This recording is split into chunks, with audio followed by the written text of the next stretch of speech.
I have to only believe Clive was alive because the book exists. Like, I mean, like logically, that's what would make sense, right? Is if he Okay. else was there. Beside the combat, too much cutscene felt like a movie. Yeah, it was Yeah, definitely a yeah, I had story-based the game. same I didn't really impression, but I mind it don't, a yeah, whole lot. didn't mind the cutscenes either. Like, the cutscenes to me was all good.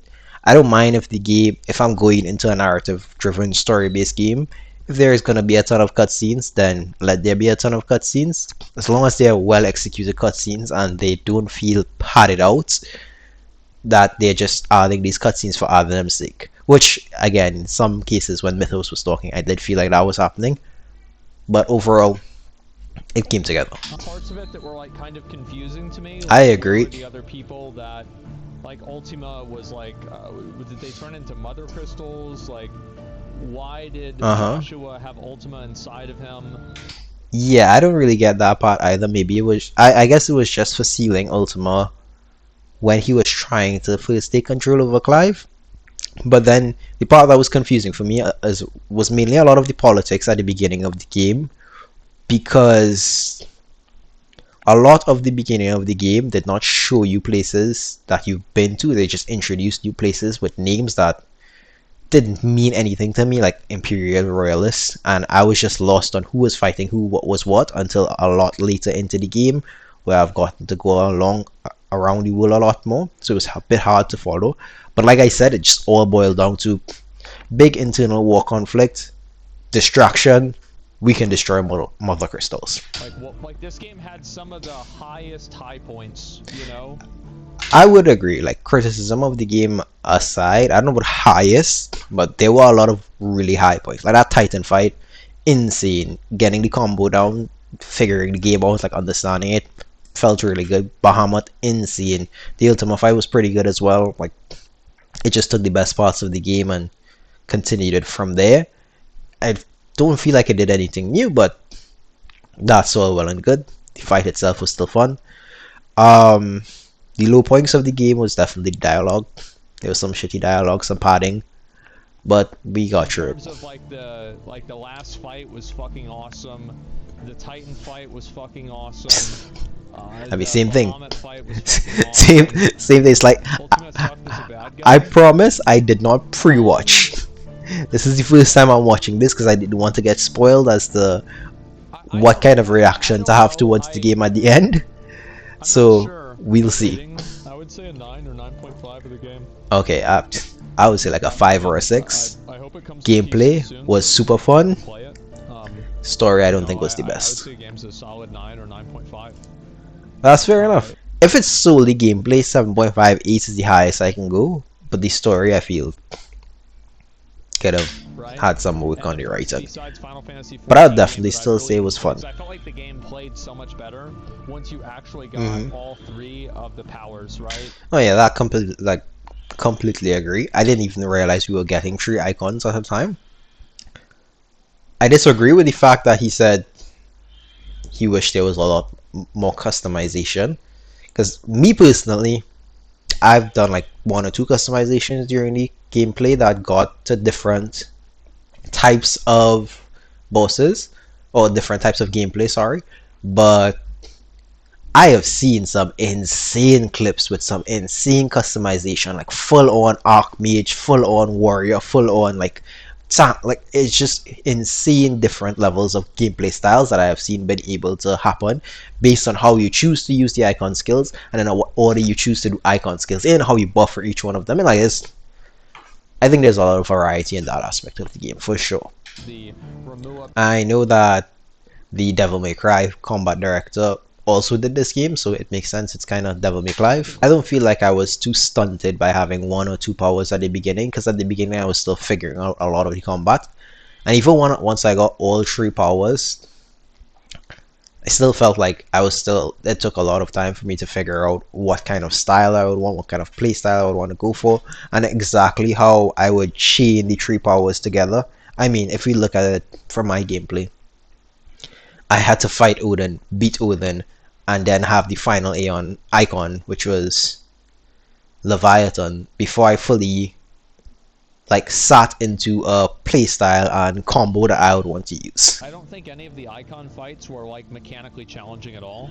Like there was Uh, never a point where like I was like, oh my god, I'm gonna lose, right? that's one thing I definitely do agree with. Like all of the fights in the base game was not hard at all. It was very easy.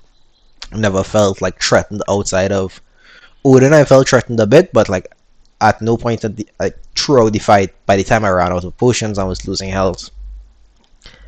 I didn't feel like I would have lost. I still felt like, okay, there's still clear ways I could play the game here, play the game well, and easily win without having to worry too much about health.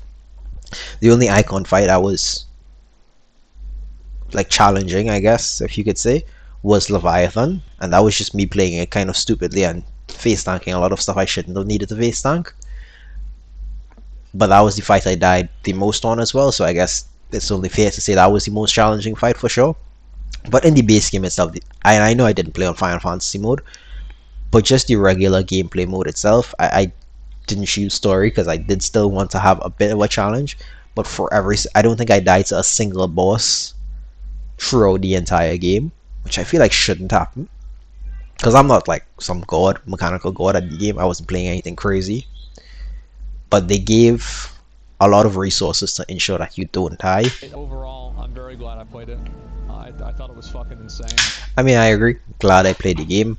I thought the game was pretty cool in terms of the gameplay, the cinematography, some of the scenes you had, and how some of the game itself felt. Not necessarily played, but as you were watching the fights play off, as you were brawling like with Titan, it felt cool. You felt like at scale, you felt powerful, and that's what I think is most important with any game. Anything, because how you perceive it is what matters the most. I agree in terms of there were a lot of icon fights, but I don't mind the icon fights. I think it was cool playing as Ifrit, but I do agree as well with what he said, where the icon fights themselves weren't necessarily challenging. Like once I was Ifrit, at no point in time did I feel like any of the other bosses I was fighting as Ifrit would give me a challenge or would stop me from beating them, basically.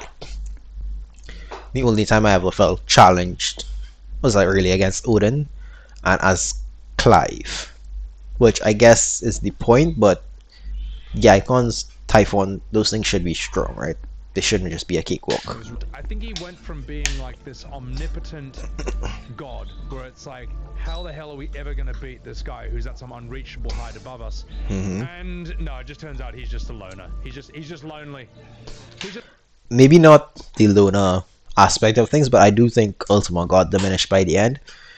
Because every time he got on screen, he was just justifying and yapping. Like, why are you yapping so much? If you view yourself as a god, everyone else is below you, you should not explain yourself or see the need to explain yourself to those people. They definitely could have toned it down a bit and give his character a bit more awe and godliness to it. Because it seemed like he was just yapping a lot. Lonely, and that's why he can't beat us, because we have the power of friendship. I mean, that is technically what Joshua boiled it down to. It's like, you won't be Ultima because you have faith and friends, and Ultima abandoned that. Like, I guess, yeah. I also think this is going to be a lot more negative than Asmon's side. I don't think he hates it, but I don't think he's very fond of 16 necessarily. In terms of like it being up there as like a 9. He's probably going to give it a lower rating if he does give it a rating. That punch in the face, I think, was a bit unnecessary. That was comical, that last punch. And it is just Xenos at the end of the day. This is one-player Final Fantasy 14 at the end of the day. I didn't mind the punch. The punch to me was fine. I feel like it just added on that last layer of disrespect of like you punching out a god, like you're a god being punched out by your own creation. So I didn't mind. I think that was fine. 3XO hit. He got weaker at the end because of the icon fight. Yeah, true. I did think it was kind of cool that you both cycle through different icons and yours just I agree. bashes him every time. Like it was nice to just one up him each time. It's like you tried it. It's like I can do it too, but better. Like I have the same skills. It was cool to just show Clive elevating up to Ultima's status. The absolute best parts of this game, period, hands down, is boss fight, agreed. Bahamut boss fight. Agreed. Those two.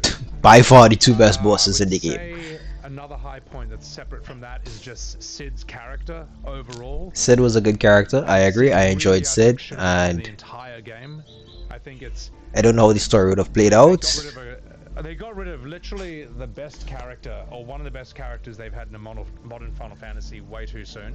Yeah, I don't know how the game would have played out with Sid remaining in the game, but I also did like Sid. I like his banter a lot, his back and forth with Clive, his humor, everything about him was pretty funny, pretty cool, and I did enjoy every moment he was on the screen or had dialogue in the game. So I have no qualms with that. If he was throughout to the end of the game, I wouldn't have complained at all. It's dumb that half the characters in the game call you Sid for like the remaining, for like the entire middle 50% of the game. I know there's reasons for it. I know. I get it when it comes to the extras, but I feel like the main cast, it was kind of weird that like Gav would call me Sid or Otto would call me Sid at times when like it's just like if it's everyone else and they call me Sid, I get it, story like narrative purposes and positioning. But if it was just us talking or like just us, Jill and Josh, or like you know my name is Clive. Maybe they're trying to stick with it so they don't slip up in other situations, but it would have just made more sense if they just said Clive. The music's pretty good. Yeah, Ifrit versus Typhoon. the battle, the first Typhoon when he first actually got to control Ifrit, dash around, move like you were, like it wasn't slow and clunky anymore like with Garuda. Garuda felt kind of slow and clunky for me, but Typhoon it felt like it flowed a lot better. You had a lot more control over your actions. Music, completely agree. Some bangers in there. Some of the boss fights and whatever shit got serious and the beat just dropped. It really got you into it. What the filler in between I agree. is really, really unnecessary. Like, we didn't need to get. I'm interested to see what he says as filler because, like I just mentioned, you would have these big story beats and these big story moments happen, and then once that was concluded, I get there's like a cool down period or like, you know, all right, we got that big thing happening. Let's just kind of chill, build up the next big thing. But the build up for the next big thing was super MMO like in terms of speak to him, then speak to them, then tell them back what they told you, and then go get this thing from me and bring it back. Like it was just side quest disguised as main quest. I'm interested to see if he taught the same. 3 parts for Mid's ship. We didn't need Yeah, garlic for that. I agree. I agree. Definitely didn't need to have those scenes where after we buy the garlic, we then hang out with the person we chose to come with us, and then we have a really boring scene. I don't mind the hangout scenes. The hangout scenes was cool with Gav and Jill. Gave you a bit of life for the game. I guess maybe he didn't like how these scenes was executed themselves, but I don't mind when characters just mesh and enjoy each other's company. Gives you a reason to care about the game a bit more, at least in my opinion. Talk about how cool we think each other are, and we wish you'd known each other longer because that's how cool we are. And then the camera pans up, like you just. I mean, I get he did. That is how it boiled down to, but I didn't mind it. It takes 10 text box to tell you something that could have been done in like 3. I mean, that's what I was saying, right? Where I felt like I don't mind it having dialogue, but a lot of the dialogue felt padded, like it was not needed. Like they just did not need all of those words to get the message they were trying to get across, which then lightened the weight of the words or the weight of the message or story. Whereas if they were more concise or more direct with what they were wanting to say, then it would have added more impact to the story and not felt like you were getting padded and yapping. Or 2. I didn't do any of the side quests, but we will later on. But I did all. Side quests. I didn't mind the side quests. Some of them were cool, some of them were meh. You think the girl's talking about a pet, but it's actually a slave. Yeah, that one was crazy. Like, that was a great one. Like I couldn't believe that one. You to save his son from a wolf, but he's actually trying to trick you into getting killed by the wolf for his son's entertainment. Yeah, crazy. That one was crazy as well. Benedicta, I mean, she's hot, you know. Yeah, Benedicta was just kind of a crazy lady. She just like had mental problems, not doing the best. Character wise, some of the characters were cool. Some of them were not. I like Gav. Otto, he doesn't really show up or do much. Jill is like heroine antagonist. Heroine. Jill is like female protagonist. You know, love interest. I don't mind love interest. Like I don't put a lot of focus onto that aspect of the games. I just like that sometimes it's there if it's in the game, and it's as long as it's not done terribly, I would enjoy the aspect of it. It does not need to be like god tier again Unitita's kind of love interest. But if it's like a nice thing going on there, you have like the nice emotional moments with Jill or nice times having with Jill, I'm cool with that. Doesn't have to be like a huge important like crazy 10 out of 10 drama or 10 out of 10 love story. That's not what I'm playing the game for, and yeah, it adds enough for me. So I was happy with how that was. Joshua, I mean, Joshua was doing some questionable actions, or like the way he carried out his mission was kind of weird. Didn't understand why. I don't really understand why he didn't get involved with Clive earlier. Why he was keeping such a secret about things when he knew Clive was alive. I feel like if he interacted with Clive and Sid earlier on, things could have gone out better. Maybe not. Maybe who knows? Joshua seemed kind of preachy sometimes, but overall, I didn't mind Joshua. He's cool. Yeah, Benedicta was just a crazy woman. Titan was just huge, like Kupka. He was just kind of a crazy guy. Like I didn't care about him. Like all of the villains were just kind of crackheady. Like they were just spouting nonsense, or they were just chatting shit. It's like I get it. We're not supposed to like them like that, but I feel like the villains could have used a bit of work in terms of the writing department. Odin had some, if I remember correctly, some good moments, but then it had sometimes he kind of lost the plot on me there. I don't think it had a villain in the game that I really vied with besides Dion, but he was never a villain. I like Dion, but he was kind of getting controlled to the end of it, and he swung back around anyway. No villain really comes to mind that I jived with or think or thought was cool. His mother didn't make any sense. Why so much people was just letting her kind of follow her, like just being led on by her. Like what are you doing? But I guess maybe historically that is kind of accurate in how that would have played off. I'm sure. But it just doesn't like make sense. She would really just she wouldn't use any kind of logical argument behind anything that she did. But we'll see. Wearing non-stop, like endlessly, and it's like, man, this is actually pulling me out. And it, yeah, like when Coop goes, she's like, like I was like, what is what are you doing? What are you expressing? This is not how. So a crackhead might respond to things, and I guess I'm calling you a crackhead, so he might, maybe it's right, but they did say fuck way too much. Sometimes it was fine. Same thing with any other swear words.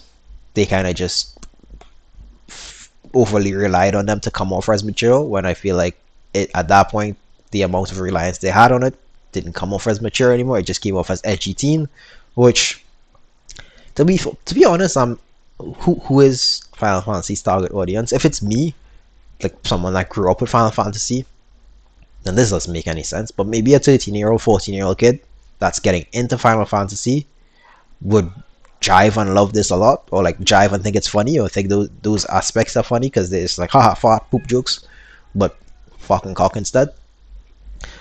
But I don't feel like that's the case either. Like that would be their target audience either, because unlike when I grew up with Final Fantasy, when a game was coming out like every year or every 1 to 2 years, I feel like most kids growing up nowadays, they get like 2, maybe 3 Final Fantasies in their entire lifetime of child to adulthood. Like 3 might be cutting it long. 3 might be cutting it like a bit close. Whereas when I grew up, well, from the first game I played in 2002 or 3 was Final Fantasy 10. There was already 10 for me to play, and then I got to play a bunch of the side games, and also like Chocobo's Dungeon, or there was a 12 spin-off, I can't remember. There was a 7 spin-off I played with Vincent as well, I can't remember. Before I played all of 13, like all 3 games of 13. Whereas now, I feel like since 13.3 came out, which was, I don't know how long ago that was, like probably over 10 years ago at this point, there's been 3 Final Fantasies. One of them is an MMO, so it doesn't count. So there's been 2 Final Fantasies. No kid is gonna grow up with this franchise like how I grew up with it or how other people grew up with the franchise anymore, because they won't ever get attached to the fact that there are games that come out frequently to keep playing and keep following the stories on. Like all of the icons, all of the summons in Final Fantasies date back all of the way down to 1. I'm pretty sure.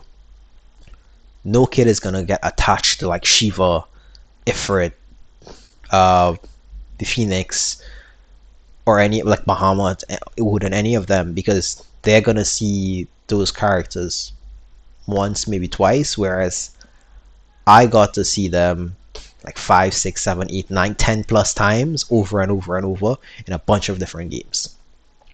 That's I think another problem with Final Fantasy, but that's just like I don't know if you can overcome that with modern gaming and development cycles now. And well, the writing is just, in my opinion, not as good. Like at least from what I remember of 13 and then this game, I still would say I prefer the writing of 10 and before. Jill, I think, is really boring. Torgal's great. So I agree. I don't think Jill is like some crazy character development, but this might just be me. Like she was, like I said, the female love interest. I didn't think she needed to do as much as someone like Joshua or Clive needed to do to get my interest.